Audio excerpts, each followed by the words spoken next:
So much to get to and unpack on today's show. Kyle Shanahan talking from OTAs on Tuesday, saying that he expects a Jimmy Garoppolo trade to happen. Trey Lance is the starting quarterback for the 49ers. We know that he has some mechanical flaws, and he showed off some minor tweaks to those mechanics on Tuesday. I have some thoughts on that. And, of course, 49ers Twitter ablaze right now about this Javon Kinlaw, Grant Cohn beef.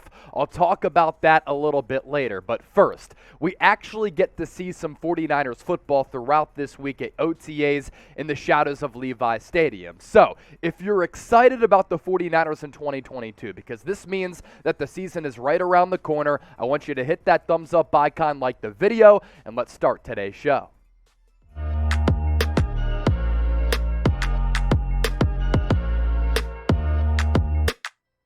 All right, here we go. You're watching the 49ers Report by Chat Sports. I'm Chase Sr. So much to get to on today's show. And we start off with Jimmy Garoppolo, who right now is not partaking in 49ers OTAs in the shadows of Levi Stadium because he's recovering from that shoulder surgery. And Kyle Shanahan did speak on Tuesday for the first time in a little while and said that shoulder surgery that he underwent after the year put a trade on hold. That's why it didn't come to fruition. And he does expect a trade of Jimmy Garoppolo to happen at some point in the lead up to the season, which tells me that the 49ers are comfortable moving forward with Trey Lance. And according to Albert Breer, we did talk about this a little bit briefly on Tuesday's show. The two sides have maintained an open dialogue between Garoppolo, his agent Don Yee, as well as the organization about his future if a trade is going to take place. But Kyle Shanahan also at the same time leaving the door open for a Garoppolo return to maybe be Trey Lance's backup or, in a shocker, maybe become the starting quarterback. Who the hell knows what's going to happen over the next couple of weeks, but Kyle Shanahan did say this about Garoppolo's future. I expect him at some time most likely to be traded, but who knows? It's not a guarantee. It's been on hold since the surgery happened, and when he's healthy, we will see what happens. Now, when I saw some clips of Trey Lance at OTAs on Tuesday, it feels as though the team is his. He's the face of the franchise, and he is this starting quarterback. With the way that he was communicating with his teammates, with the way that he was communicating with his coaches, the camaraderie, the continuity that we're seeing, what other players and coaches are saying about Trey Lance, and just the way that he's carrying himself on the practice field. He's moving about on the field with a little bit of confidence, a little bit of swagger. He has this silent assassin mentality to him, and I loved everything that he had to say and how he had to say it about the haters and the detractors when he did address the media on Tuesday. And I also love the leadership qualities that he's possessing and displaying right now, dapping his teammates up, joking with some of the players on this roster. It feels as though Trey Lance understands the opportunity at stake, and he understands what he has to do to gain the trust in his teammates, and he's exhausting all of those avenues to really be gaining confidence from his coaching staff as well as his teammates. We're just getting started on today's show. This is why you subscribe to the channel, because we keep you up to date with all of the best 49ers news and rumors. Videos every single day covering news, rumors, free agency, the NFL draft, Grant Cohn versus Javon Kinlaw beef, and we're reaching a milestone here quickly on the 49ers Report as the largest 49ers news and rumors channel right here on YouTube.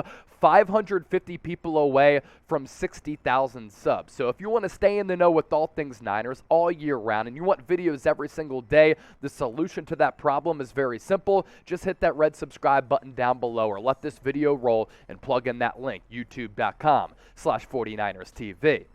From Jimmy Garoppolo to Trey Lance fully now.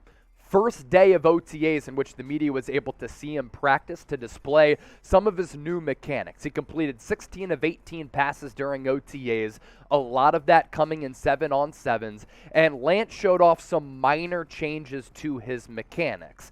I think the motion is a little bit tighter.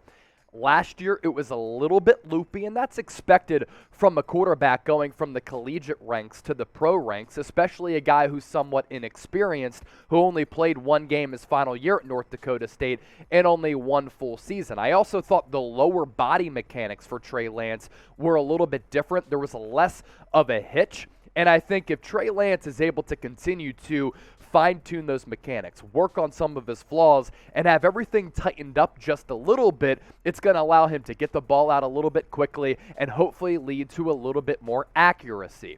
Now, my biggest takeaways from what Lance was able to do on Tuesday, I want to continue to be impressed just like everybody, and I was impressed with some of the takeaways that I saw with what Lance was able to do on Tuesday.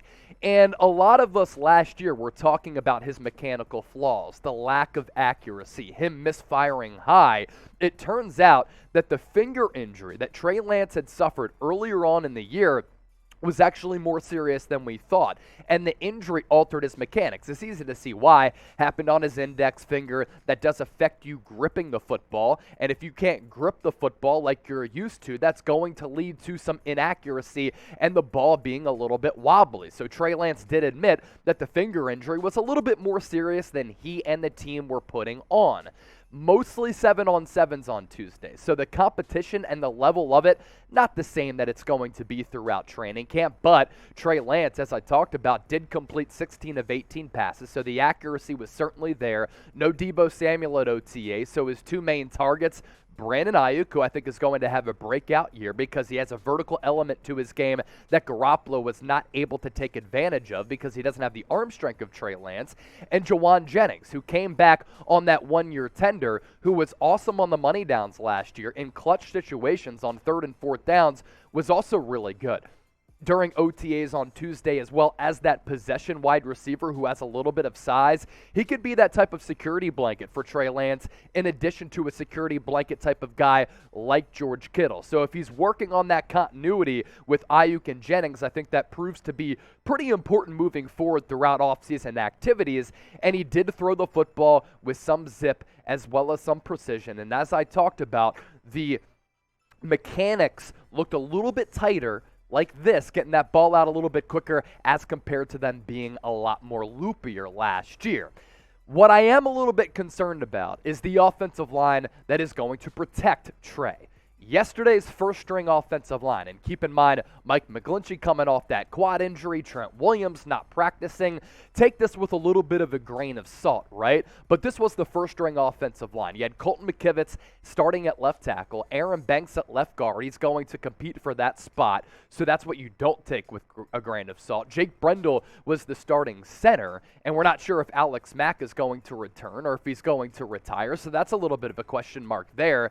Jaylon Moore could be one of the starting guards, but you have to expect it's going to be Daniel Brunskill, who's dealing with a little bit of knee tendonitis right now, and then Justin Skule, who got hurt last year early in offseason activities, was starting at right tackle in replace of Mike McGlinchey, who's coming off that quad injury. Now, coming up, we're going to get into this Grant Cohn, Javon Kinlaw beef. There's so much to unpack and talk about with this, and I think both sides are to blame here, and I'll get into that coming up right around the corner. But first, if you think the 49ers offense can be more explosive with Trey Lance, I want all of you to get into the comment section and type Trey. Think about it. He's a better athlete than Jimmy Garoppolo, much better arm who can complete balls at all three levels of the field, both up and down vertically and sideline to sideline. He poses a different running threat and athletic threat to opposing defenses as compared to Garoppolo.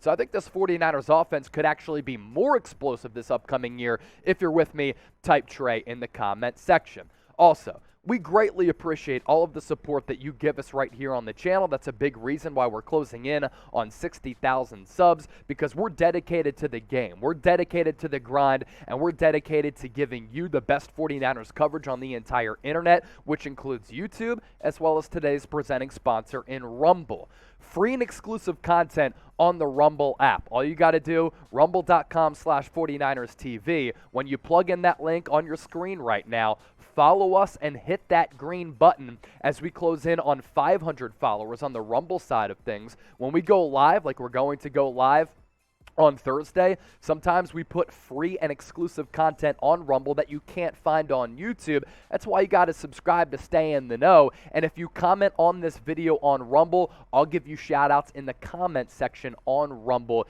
if you follow all of those steps. Rumble.com/49erstv. Make sure you follow us there. To the much anticipated discussion about this back and forth which went from the practice field in Santa Clara onto YouTube between Javon Kinlaw and Grant Cohn. First, let me ask you this. Whose side are you on? Because I think both sides are to blame, but I think people are mixed between who they're siding with. If it's Grant Cohn type GC, if it's Javon Kinlaw type JK. And if you don't know what I'm talking about or you need a refresher, let's get you caught up on the timeline here. So according to Grant Cohn, he was covering 49ers OTAs on Tuesday. He was on the practice field, and Javon Kinlaw was not practicing as he comes off that surgery on his ACL. Kinlaw had approached Cohn at practice, and he called him a sucker-ass bitch. Then he knocked the hat off of his head, and Cohn had documented what transpired on his YouTube channel. Things then took a turn last night, which then transpired into today, which is a huge talking point on 49ers Twitter, because Javon Kinlaw actually called into Grant Cohn's show as he was breaking down some of his takeaways from the first time that the media had an opportunity to actually watch the 49ers partake in OTAs, because they started on Monday, but the media didn't get a glimpse of this 2022 roster until yesterday. So here are a couple of the takeaways and a couple of the quotes from what Kinlaw had to say to Grant Cohn. And keep in mind that Kinlaw was extremely emotional. It seemed as though he was eating chicken, spitting out his chicken as he was berating Cohn. And Cohn was, of course, going back and forth with Kinlaw, but Kinlaw was really, really emotional from his crib because he's feeling the pressure of not producing as a former first-round pick and is tired of some of the slander that I guess he's receiving from Grant Cohn as well as some other people in the media. So Javon Kinlaw said, "I'm a man just like you. My nuts is bigger than yours, brother. Put some respect on my name. My balls is bigger than yours. Put some respect on my name. All I know is when I walked up on you, your effing body temperature was effing cold as ice. Straight B-word. Your effing balls shriveled up. Lil D N-word. Stop effing playing with me, bruh. You don't effing know me like that. None of y'all mother effers know me like that, bruh. Stop playing with me. I'm not the one. I'm effing not the one. My whole family know what you look like." Now, what I don't agree with is that last quote. Grant Cohn basically quoted that, tweeted it out, and said it sounded like a threat. Now, I'm not going to play the victim in a situation like this, and I don't agree with how Grant Cohn played the victim. I do agree with some of the criticism that people are throwing toward Javon Kinlaw's way, because as a former first-round pick, he hasn't produced in his first 2 years in the National Football League. And it's easy to see why he is feeling that pressure of having to produce, because he's going into a critical year where if he's able to stay healthy and he does look like a first-round pick talent, he could secure the bag and land a monster contract. If he doesn't, this guy realistically could be out of the league, and then he'll turn into a bust and a bad pick by the San Francisco 49ers. First 2 years in the league, he's only played 18 games because of nagging knee injuries. And by the way, that knee injury was a big problem going back to his days in the collegiate ranks at South Carolina. 1.5 sacks in 2 years is not good enough as a defensive tackle first-round selection, nor is 3 tackles for loss or 5 quarterback hits. And I've said this a couple of times already. I get why Javon Kinlaw is frustrated. This guy really wants to produce. He feels as though he has the necessary talent and attributes to be a very good defensive tackle in the National Football League. And he's looking at a 49ers defensive line where it seems as though everybody's able to produce in this scheme under DeMeco Ryans, with arguably the best defensive line coach in Chris Kocurek. But because of injuries, Javon Kinlaw hasn't been able to display his skill set, which made him a tantalizing first-round selection. But as a professional athlete, you have to have thicker skin, Javon Kinlaw. This is not a good look for you as a professional athlete and as a person to berate a reporter and knock the hat off of a reporter and a media type. If you were to do that to a Big J journalist, this would be an even bigger problem for Javon Kinlaw. And then to confront the reporter, knock off his hat, you're just not able to control any of your emotions. And I understand that being in the public sphere is not easy. Being a professional athlete is not easy. Seeing people talk about you in the public light is not an easy thing to deal with. That's why celebrities and professional athletes deal with some of these mental health issues. But as a professional athlete, you have to understand that you are a public figure. and all of your moves are being watched. Everything that you say is being kind of micromanaged and hovered around very, very closely. So when you go on a YouTube channel when thousands of people are watching live and then thousands and thousands of people are watching after the fact, and you're berating another reporter, it just is not a good look for you or the organization, because I work for Chat Sports. I'm employed by Chat Sports. If I were to go on somebody else's YouTube channel, go after them, curse them out, and be so emotional that it looked a little bit concerning, that'd be a really bad look for the company. And the next day that I come into work, I would expect to be sat down by my bosses, and they would tell me that what you did isn't right, what you did is unacceptable, and what you did is unprofessional. And I thought how Javon Kinlaw carried himself was certainly unprofessional. He went ballistic for thousands to see, and that's not a good look for him, especially when he's trying to prove himself and get in the good graces of the fan base, NFL evaluators, and most importantly, his organization, to prove that he's worth getting paid in the future to be a building block of this franchise. And look, for Grant Cohn, he's not for everybody.